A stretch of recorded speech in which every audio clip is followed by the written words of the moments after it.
मैं Jitendra Kumar Jaiswal Chandrabhan Singh inter college इटबहारा गौर बस्ती द्वारा संचालित ऑनलाइन क्लास में आपका स्वागत करता हूं। आज मैं आप लोगों के लिए कक्षा 10 की केमिस्ट्री का एसिड बेस एंड साल्ट का चौथा पार्ट लेके आया हूं। इस पार्ट में हम लोग पढ़ेंगे कि जो दैनिक जीवन में पीएच की क्या उपयोगिता है, यानी हम लोग पढ़ेंगे क्या दैनिक जीवन में पीएच की उपयोगिता है। इससे पहले वाले पार्ट में आप लोगों ने ठीक है पीएच को पढ़ा था कि पीएच मान क्या होते हैं और पीएच पैमाना क्या है। तो देखिए ये जो टॉपिक है ये बोर्ड परीक्षा के दृष्टि से बहुत ही इम्पोर्टेंट है। पिछले कई वर्षों में बोर्ड परीक्षा में इससे क्वेश्चन पूछे जाते हैं और खासकर यही क्वेश्चन पूछे जाते हैं कि दैनिक जीवन में पीएच की क्या उपयोगिता है। ठीक है, तो इसलिए आप क्या करेंगे, इस नोट्स को आप अच्छे से लिखेंगे, अच्छे से तैयार करेंगे और अच्छे से बोर्ड परीक्षा की तैयारी करके अच्छे नंबर लेके आएंगे। ठीक है, ध्यान दीजिएगा बोर्ड परीक्षा में लिखना भी पड़ेगा। ऐसा नहीं कि आप याद कर ले तैयार कर दे, आप जाके कॉपी पे अच्छे से लिखोगे भी। ठीक है, तो पहला क्या है, मानव जीवन मानव तथा जंतु जगत में मानव शरीर की अधिकांश क्रियाएं 7 से 7.8 परास के मध्य कार्य करती हैं। रक्त, आंसुओं, लार आदि का पीएच मान लगभग इसी परास के मध्य होता है। ठीक है, तो आपको बता दें कि मानव जीवन में यदि उसके शरीर का पीएच मान 7 से कम हो जाए या 7 से अधिक हो जाए, मतलब जो ये परास दिया गया है इससे काफी अधिक हो जाए तो मानव जीवन संभव नहीं है। ठीक है, मतलब मनुष्य जीवित नहीं रहेगा। इसलिए जितनी भी क्रियाएं होती हैं ठीक है वो 7 से 7.8 पीएच के मध्य ही होती हैं। ठीक है, अगला नंबर है अम्लीय वर्षा। तो आप जानते हैं कि वायुमंडल में कई गैसें हैं। ठीक है, इन गैसों के अतिरिक्त कुछ ऐसे भी गैसें हैं जो भारी मात्रा में वायुमंडल में पहुंचकर वायुमंडल को दूषित करती हैं। ठीक है, जैसे आपका हो गया सल्फर डाइऑक्साइड, ठीक है, कार्बन मोनोऑक्साइड, ये सारी गैसें क्या है वायुमंडल में पहुंचकर वायुमंडल को दूषित कर रही हैं, यानी वायु प्रदूषण कर रही हैं। ठीक है, यानी ये गैसें भी क्या है वायुमंडल में उपस्थित हैं। जब वर्षा का जल ठीक है जब नीचे आता है तो वायुमंडल में ठीक है इसके साथ या फिर नाइट्रोजन डाइऑक्साइड इन सब के साथ मिलकर H2SO4 या HNO3 सल्फ्यूरिक और नाइट्रिक अम्ल गैसें और नाइट्रिक अम्ल और सल्फ्यूरिक अम्ल बना लेती हैं, जिससे जब ये शरीर में ठीक है जब ये पृथ्वी पर आती हैं तो पृथ्वी पर आने पर ये पेड़ पौधों को, जलीय जंतुओं को और इमारतों को नुकसान पहुंचाती हैं। ठीक है, आपको बता दें कि वास्तव में शुद्ध जल का जो पीएच मान होता है वो 7 होता है, लेकिन वर्षा का पानी जब आता है तो ठीक है बादल से शुद्ध ही होता है, लेकिन वायुमंडल में आते आते उसका जो पीएच मान घटकर कितना हो जाए 5.6 हो जाए तब वो वर्षा शुद्ध नहीं रह गया। वो वर्षा कैसी हो गई, अब वो वर्षा अम्लीय हो गई।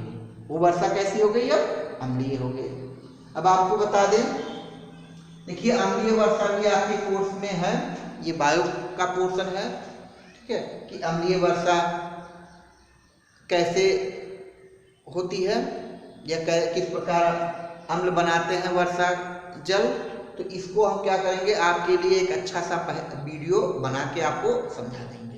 ठीक है। लेकिन अभी क्या है, इस वीडियो में आप बस इतना ही जाने रहिए कि वर्षा का जल जो है वो सल्फर डाइऑक्साइड और नाइट्रिक अम्ल ऐसे मिलकर क्या बना लेते हैं, सल्फ्यूरिक अम्ल बना लेते हैं। और ये साथ में आपको बता दें एक अम्ल और बनता है H2CO3, कार्बोनिक अम्ल बनता है। लेकिन ये जो है कार्बोनिक अम्ल ये नुकसानदायक नहीं है, मतलब ये आप जानते हैं कि ये एक दुर्बल अम्ल है, अम्ल क्षार में पढ़ेंगे, जो कि हानिकारक नहीं होता है। तो आपको बता दें अब हम कहते हैं कि जलीय जंतुओं को, आपको पता है जो वर्षा का जल है वो वर्षा का जल, ठीक है, कई जगह इकट्ठा होकर बह के कहाँ चला जाता है, नदियों में चला जाता है, तालाबों में चला जाता है, जिससे जलीय जंतु पर ये क्या करता है, हानिकारक प्रभाव पड़ता है। साथ में ये संगमरमर जो होता है, जो आप जानते हैं इमारतों में संगमरमर लगा होता है, उन संगमरमर को ये क्या कर देता है, धूमिल कर देता है, मतलब उसके रंग को बढ़ा देता है। धातुओं पर ये संक्षारण करता है। संक्षारण का मतलब होता है जैसे जंग लग जाता है, तो जो धातु है अम्लीय वर्षा के प्रभाव से क्या होते हैं, जंग लग जाते हैं। ठीक है। तीसरा नंबर है दंत क्षय।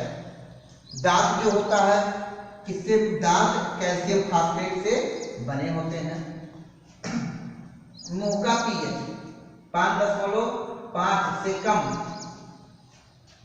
होने पर दांत नष्ट होने लगते हैं। तो आपको बता दें कि दांत जो है हमारे शरीर का एक महत्वपूर्ण अंग है, क्योंकि अगर बिना दांत के हम भोजन को चबा नहीं पाएंगे, ठीक है, और किसी चीज़ को हम खा नहीं पाएंगे, जो कि किससे बने होते हैं, कैल्शियम फास्फेट से।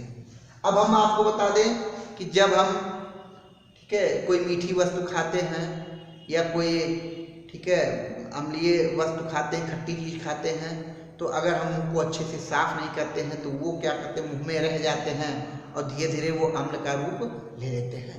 ऐसे में जो मुंह का पीएच मान है वो क्या रहता है, इस मान से भी कम होने लगता है।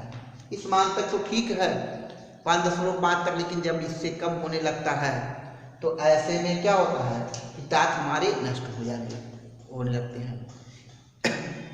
इसीलिए क्या करते हैं, हम सुबह उठकर मंजन करते हैं।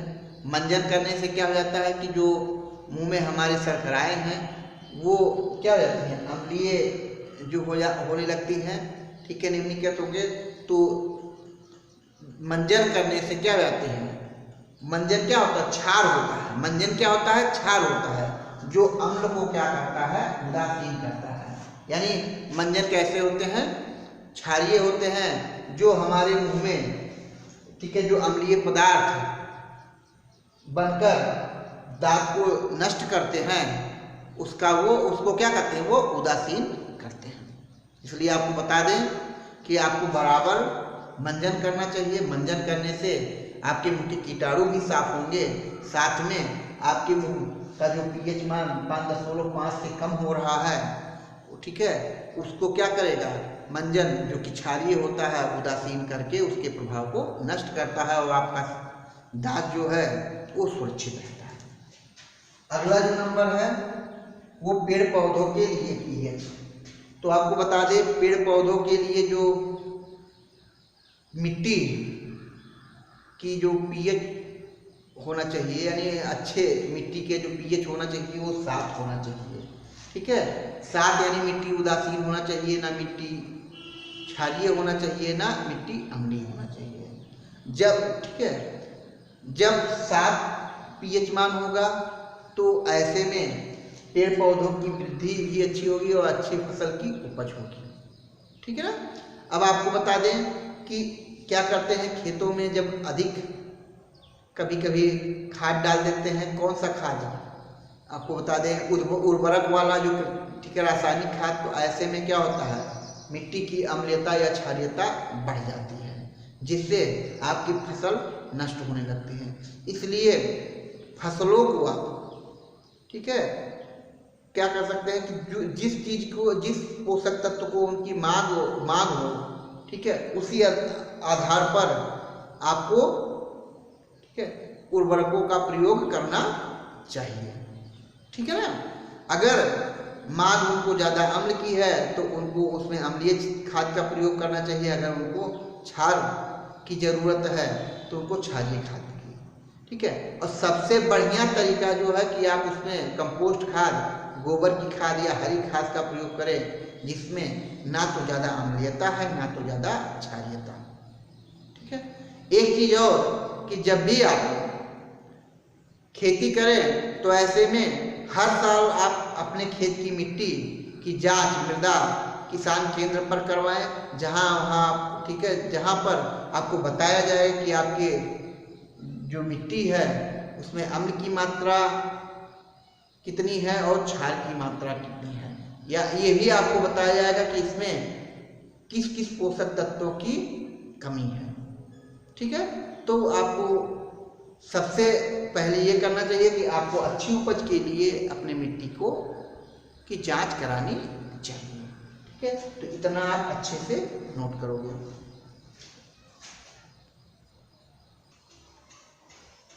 अगला जो है हमारा 5वां नंबर, पाचन तंत्र। तो आप जानते हैं कि हमारे शरीर में, ठीक है, हमारे शरीर यानी हमारे शरीर में कह सकते हैं हमारे पेट में, ठीक है, उत्पन्न हाइड्रोक्लोरिक अम्ल जो होते हैं, जिसको हम क्या कहते हैं, HCl, क्या कहते हैं, HCl, पाचन में सहायक है। इसको हम गैस्ट्रिक जूस भी कहते हैं और इसका जो pH होता है कितना होता है, 1.2, ठीक है। ये क्या करता है, जब हम भोजन करते हैं तो भोजन को ये पचाने में सहायक होता है। पर कभी कभी ऐसा हो जाता है कि हम, ठीक है, किसी फंक्शन में जाते हैं, ठीक है, तो या फिर घर पे ही अच्छा भोजन बना हो तो उसमें हम क्या करते हैं कि जितना हमारी कैपेसिटी है उससे ज़्यादा हम भोजन, ठीक है, खा लेते हैं। ऐसे स्थिति में जब भोजन पूरी तरह से पच नहीं पाता है तो ऐसे क्या हो जाता है, ऐसे में, ठीक है, इस अम्ल की अधिकता होने लगती है और इस अम्ल की अधिकता हो जाने से पेट में गैस बनने लगता है, मिचली आने लगती है, ठीक है, दर्द की भी समस्या आ जाती है और पेट में दर्द भी होने लगता है, जिससे मुक्ति पाने के लिए आपको MgOH का होल्डर, इसको कहते हैं मिल्क ऑफ मैग्नीशिया, क्या कहेंगे, मिल्क ऑफ मैग्नीशिया, इसको कहते हैं मिल्क ऑफ मैग्नीशिया। इसका प्रयोग करते हैं। ये क्या करता है कि जो हमारे पेट में जो अम्ल बनता है वो मिल्क ऑफ मैग्नीशिया एक दुर्बल क्षारक है, जो कि क्या करता है, उसको उदासीन करता है, यानी जो हमारे अतिरिक्त अम्ल बने हैं उसको उदासीन करता है और पेट को ठीक करता है। इसलिए आपको बता दें, जब भी कभी अपच की स्थिति होती है तो डॉक्टर आपको एक दुर्बल क्षारक से बनी हुई गोली देता है, ठीक है, जिसको खाने से आपका पेट सही हो जाता है, ठीक है। आपको बता दें एक और है, ठीक है, जिसको हमने ये 5 बिंदु जो है वो बोर्ड परीक्षा में लिखने के लिए काफ़ी है, लेकिन एक 6वां भी है, ठीक है, ये जीव जंतुओं के डंक से रक्षा। तो आपको बता दें कुछ जीव जंतु ऐसे हैं जैसे मधुमक्खी है, चींटी है, ठीक है, ये सब क्या करती है, जब हमारे शरीर पे कहीं काटती हैं तो ये अपने शरीर के कुछ अम्लों को, कौन से अम्ल पाए जाते हैं, फार्मिक अम्ल, कौन से अम्ल पाए जाते हैं, फार्मिक अम्ल, ये क्या करते हैं, फार्मिक अम्ल हमारे शरीर में डाल देते हैं, जिससे हमको वहां दर्द होता है और परपराहट होती है, ठीक है।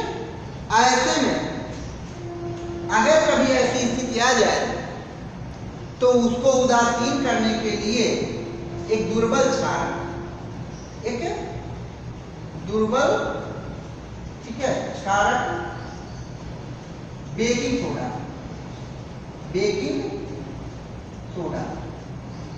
बेकिंग सोडा आप जानते हैं, जिसको हम खाने वाला सोडा कहते हैं, बेकिंग सोडा, जिसका फार्मूला होता है NaHCl, CO3 इसका प्रयोग करते हैं।